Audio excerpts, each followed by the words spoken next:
चलते हैं, ले तुमको कहीं रोजाना ढूंढते यूं ही कोई धुन नहीं, चले हम तुम कहीं। Akashvani FM rainbow.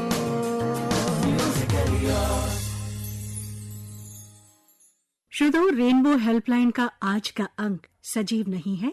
ये कार्यक्रम पुनः प्रसारित किया जा रहा है।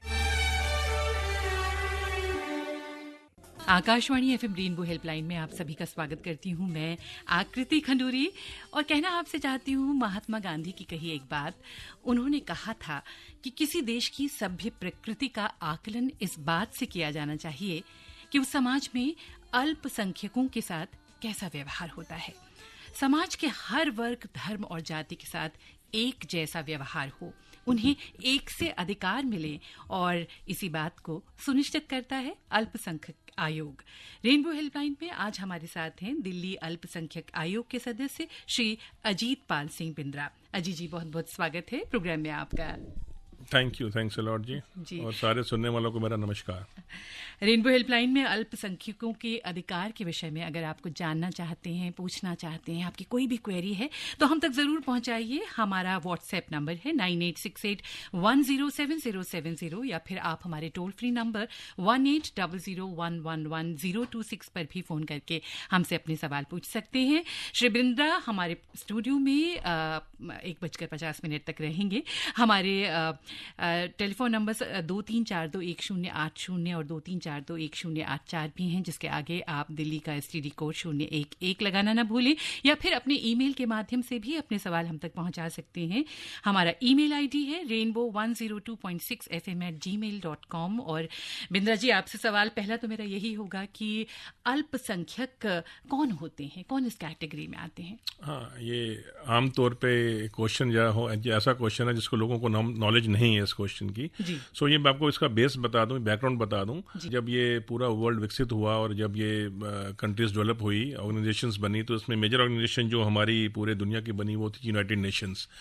तो यूनाइटेड नेशंस से जब सर्वे कराया सारी कंट्रीज का, तो उसमें देखा गया कि भी जो रिलीजियस बेस के ऊपर जो माइनॉरिटीज कंट्रीज में हैं, वो उनके ऊपर नेचुरली है, वो कुछ उनके ऊपर तशद्दुद हो रही थी, कुछ उनके अधिकार उनको मिल नहीं रहे थे, उनके लिए कोई बोलने वाला नहीं था, उनके कोई सुनने वाला नहीं था।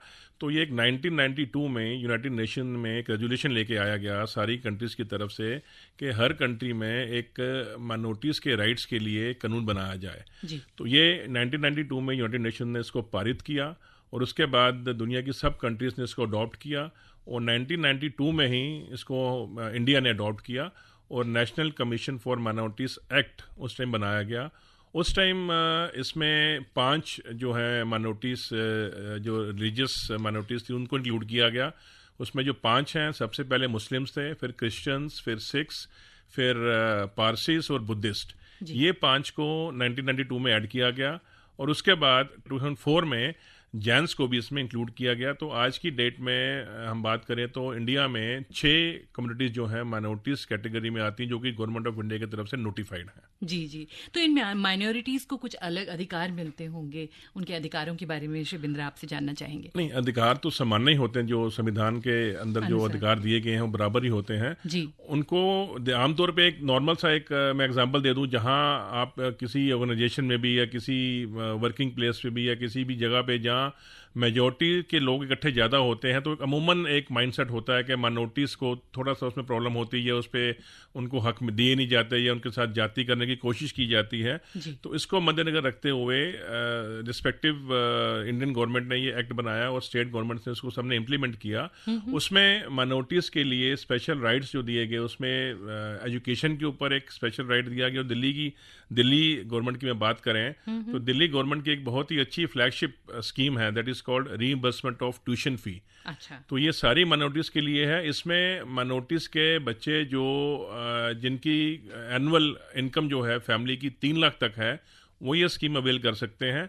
और इस स्कीम में आपको प्राइवेट स्कूल में पढ़ने वाले सभी बच्चों को अप टू 48,000 अ ईयर, अगर आपकी फीस साल की 40,000 है तो 40 मिलेगी, 48 है तो 48 मिलेगी, अगर 55 है तो भी 48 मिलेगी। जी। सो मैक्सिमम 48,000 रुपया पूरा साल का आपको रिफंड आता है, रिइंबर्स होता है। एक बार आप पे करेंगे, उसमें कुछ कंडीशंस हैं, वो पे करने के बाद आपको रिफंड होंगी। तो ये एक बहुत ही अच्छी फ्लैगशिप जो स्कीम है दिल्ली सरकार चलाती है।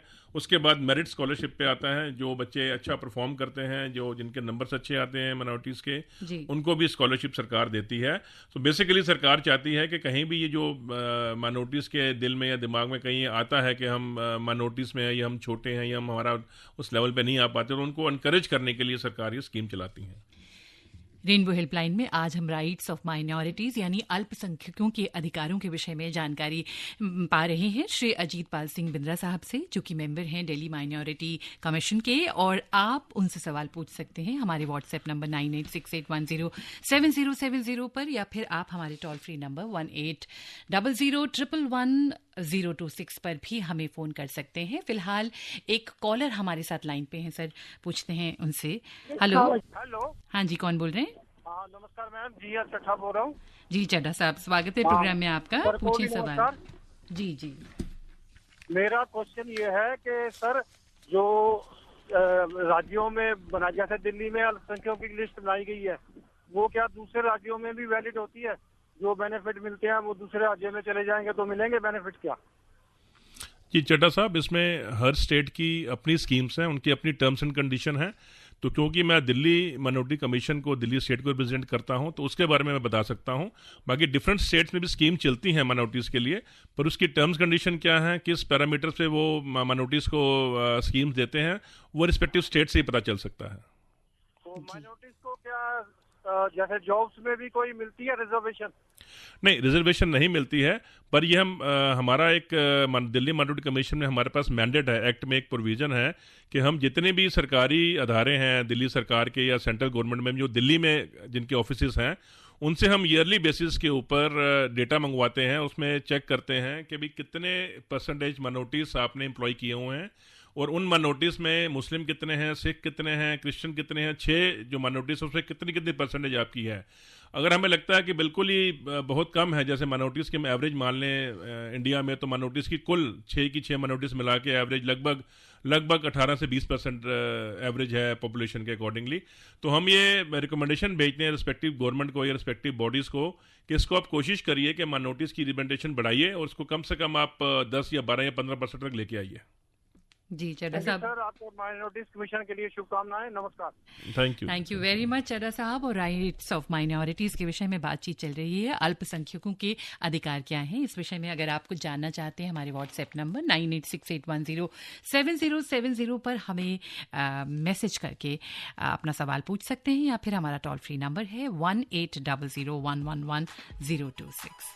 अल्पसंख्यक समुदायों के सामने आने वाली चुनौतियों, उनके मुद्दों की तरफ ध्यान खींचता है, उन्हें उनके अधिकारों के प्रति जागरूक कराता है दिल्ली का अल्पसंख्यक आयोग, जिसके सदस्य श्री अजीत पाल सिंह बिंद्रा हमारे साथ रेनबो हेल्पलाइन में के स्टूडियो में उपस्थित हैं। आपके सवाल हम तक लगातार पहुंच रहे हैं। हमारे अगले कॉलर भी हमारे साथ लाइन पर हैं। हेलो, नमस्कार। हेलो। हाँ जी नमस्कार, कौन बोल रहे हैं? आकृति खंडूरी जी को नमस्कार, रघुविंदर सिंह बोल रहा हूँ। जी जी, स्वागत है रघुविंदर जी, आपका सवाल पूछें। सर को भी नमस्कार। नमस्कार रघुविंदर जी। सर मेरा सवाल ये है कि अगर कोई हमारा स्टूडेंट अल्पसंख्यक में आता है, लेकिन वो किसी कारण से पढ़ाई के लिए बाहर चला जाता है, जब वो वापस आएगा तो उसको वो सारे राइट्स मिलेंगे जो अल्पसंख्यक में आते हैं?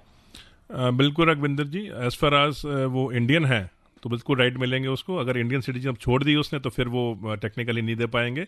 आपका एक सवाल था अगर विदेश चले जाते हैं, तो उसमें मैं ऐड ऑन करना चाह रहा हूँ कि एक बहुत अच्छी स्कीम सरकार चलाती है, जिसमें जो बच्चे हायर स्टडीज़ में, मतलब 12th के बाद अगर हायर स्टडीज़ लिए पढ़ना चाहते हैं, तो इंडिया में भी उनको अप टू 10 लाख तक का लोन सरकार देती है, बहुत ही नॉमिनल रेट ऑफ इंटरेस्ट पे, अगर इंडिया में पढ़ना है। और अगर इंडिया से बाहर जाके विदेश में पढ़ना है तो उसके लिए 20 लाख तक का लोन सरकार देती है, वो भी बहुत नॉमिनल रेट ऑफ इंटरेस्ट पे, जिसमें 8% रेट ऑफ इंटरेस्ट जो है वो बॉयज़ के लिए होता है, और 3% इंटरेस्ट जो है वो गर्ल्स के लिए है, क्योंकि गर्ल्स को इनकरेज करती है सरकार।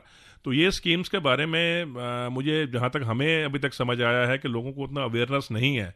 तो हम हर तरीके से कोशिश कर रहे हैं कि ये अवेयरनेस जो है सरकार की जो स्कीम्स की है वो अल्पसंख्यकों के बच्चों तक पहुंचे, ताकि मैक्सिमम बेनिफिट उसका ये उठा सकें। जी, एक मैसेज आया है सर हमारे पास DK जैन साहब का दिल्ली से, जो ये जानना चाहते हैं कि अल्पसंख्यकों के अधिकारों के विषय में जानकारी पाने के लिए हम कहाँ पर संपर्क करें?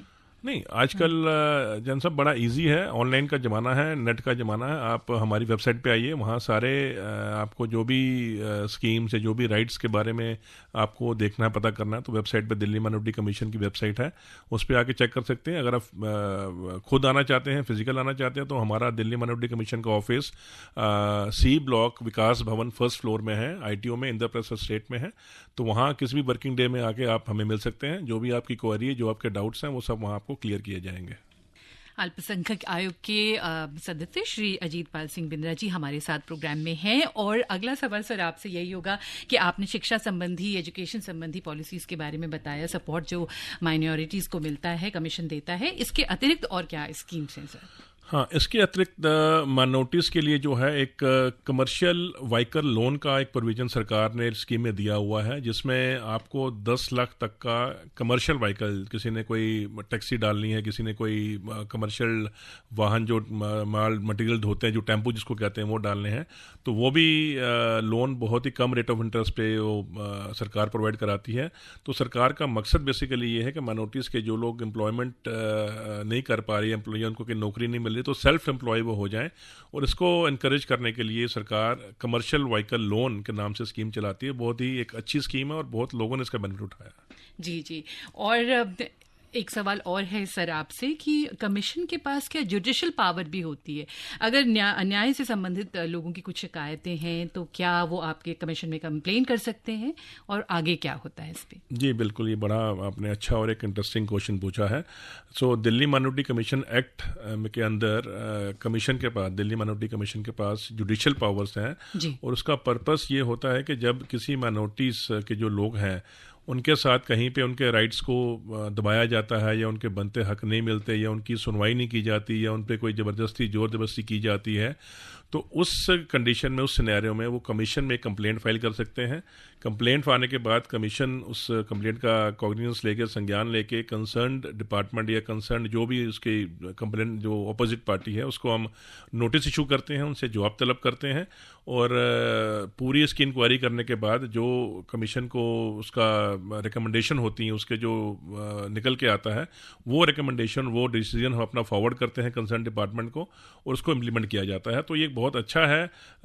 मैं बताना चाहूँ माइनॉरिटीज़ के लिए कि आम तौर पे लोग जब किसी परेशानी में फंसते हैं या किसी दुविधा में आते हैं तो वो सीधा कोर्ट का रुख करते हैं, जो हमारे नॉर्मल कोर्ट ऑफ लॉज है उनका रुख करते हैं, जो कि एक बहुत ही टाइम कंज्यूमिंग और एक महंगा रास्ता है उनके लिए। वकील करने पड़ते हैं, उनको पैसे देने पड़ते हैं, और वहाँ टाइम भी काफ़ी लगता है। तो मैं सबको ये मैसेज देना चाहूँगा कि अगर किसी भी दिल्ली में रहने वाली किसी माइनॉरिटीज़ के साथ भी कोई उनके राइट्स के ऊपर, कोई उनके बनते हक के ऊपर, कोई उनको ज़बरदस्ती कोई उनको दबाता है, तो आप सीधा Delhi minority commission C block Vikas Bhavan Indraprastha state में संपर्क करें हमको। आपने सिर्फ एक प्लेन पेपर पे लिख के कंप्लेंट देनी है, उस पर सारे फैक्ट्स लिखने हैं, उस पर पूरी कार्रवाई कमीशन करेगा और आपको आपकी जो बनते हक है वो दिलवाएगा। आप सुन रहे हैं Akashvani FM rainbow. Akashvani FM rainbow. Rainbow helpline में एक बार फिर आप सभी का स्वागत करती हूं मैं आकृति, और आज अल्पसंख्यकों के अधिकारों के विषय में जानकारी देने के लिए हमारे साथ स्टूडियो में उपस्थित हैं दिल्ली अल्पसंख्यक आयोग के सदस्य श्री अजीत पाल सिंह बिंद्रा। और बिंद्रा जी, आपसे बहुत सारे लोग ये सवाल जानना चाहते हैं कि कोई समुदाय किस तरह से माइनॉरिटी में आ सकता है, क्या इसके लिए भी कुछ संविधान है? ये बड़ा एक फर्स्ट टाइम इंटरेस्टिंग क्वेश्चन मेरे इस टेन्योर में आया है कि आप माइनॉरिटीज़ कैसे बन सकते हैं। नॉर्मल कोर्स में अंदर माइनॉरिटीज़ की जो कम्युनिटीज़ हैं वो नोटिफाई की हुई है सेंट्रल गवर्नमेंट ने। तो मैंने बताया 6 कम्युनिटीज़ हैं, मुस्लिम, क्रिश्चियन, सिख, ईसाई, क्रिश्चियन, सिख, बुद्धिस्ट, पारसी और जैनिस। तो इसके अलावा कोई अभी प्रोविज़न नहीं है कोई और कम्युनिटी इसमें किसी को इंक्लूड किया हो। इन 6 कम्युनिटीज़ को कोई भी होगा, कोई भी इन 6 कम्युनिटीज़ को बिलोंग करता होगा, वही केवल माइनॉरिटीज़ कहला सकता है और माइनॉरिटीज़ के जो राइट्स हैं या बेनिफिट्स अवेल कर सकता है। जी जी, एक कॉलर हमारे साथ लाइन पर है। हेलो हेलो, एक कॉलर हमसे बात करना चाहते थे। आई थिंक तकनीकी कारणों से उनसे तो बात नहीं हो सकती है, लेकिन सर आपसे और जानना चाहते हैं। आप दिल्ली माइनॉरिटी कमीशन से जुड़े हुए हैं काफ़ी समय से, तो किन खास मुद्दों पर आजकल काम चल रहा है?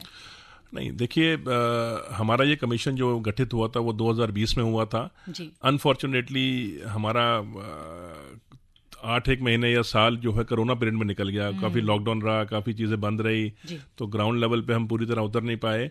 तो पिछले 1.5 साल से हम पूरे ग्राउंड लेवल पे हैं। तो हमने ये फील किया है कि जो गवर्नमेंट स्कीम्स चलाती है माइनॉरिटीज़ के लिए, उसकी अवेयरनेस नहीं है। माइनॉरिटीज़ को अवेयरनेस नहीं है। जैसे मैं आपको बात कर रहा हूँ, जैसे मैंने आपको बताया कि रीइंबर्समेंट ऑफ ट्यूशन फी जो एक फ्लैगशिप स्कीम है दिल्ली सरकार की और बहुत ही अच्छी स्कीम है। तो इसमें आज की डेट में पिछले 3 साल की मैं एवरेज निकालूं तो लगभग 6 से 7 हज़ार बच्चे सिर्फ इसको अवेल कर रहे हैं। और जब हमने कमीशन में आए, हमने चेक करवाया भी इतनी माइनॉरिटीज़ की पॉपुलेशन, क्योंकि दिल्ली में माइनॉरिटीज़ की पॉपुलेशन ज़्यादा है। दिल्ली में मुस्लिम भी ज़्यादा है, सिख भी ज़्यादा है, क्रिश्चियन भी ज़्यादा है as compare to other parts of India. तो जब हमने इसका सर्वे करवाया तो हमें निकल के आया कि इसमें इस स्कीम्स के लिए जो एलिजिबल कैंडिडेट्स हैं वो स्कूल में लगभग वो 50,000 बच्चे हैं। और बड़ा अनफॉर्चुनेट था कि 50,000 बच्चों में से सिर्फ 7,000 बच्चे ये स्कीम अप्लाई करते हैं, अप्लाई करते हैं। उसमें से भी कहीं रिजेक्ट होती हैं, कहीं डॉक्यूमेंट पूरे नहीं होते, कुछ कंडीशंस हैं जिसमें आपको 75% अटेंडेंस चाहिए, 50% मार्क्स चाहिए, तो कई बच्चे वो भी पूरा नहीं कर पाते। तो 7,000 अप्लाई करते हैं। इवन अदरवाइज 50,000 का हमारे पास डेटा आया जो बच्चे इसको ले सकते हैं, पर अवेयरनेस के ना होने के कारण वो अवेल नहीं कर पाते हैं। जी। Akashvani FM rainbow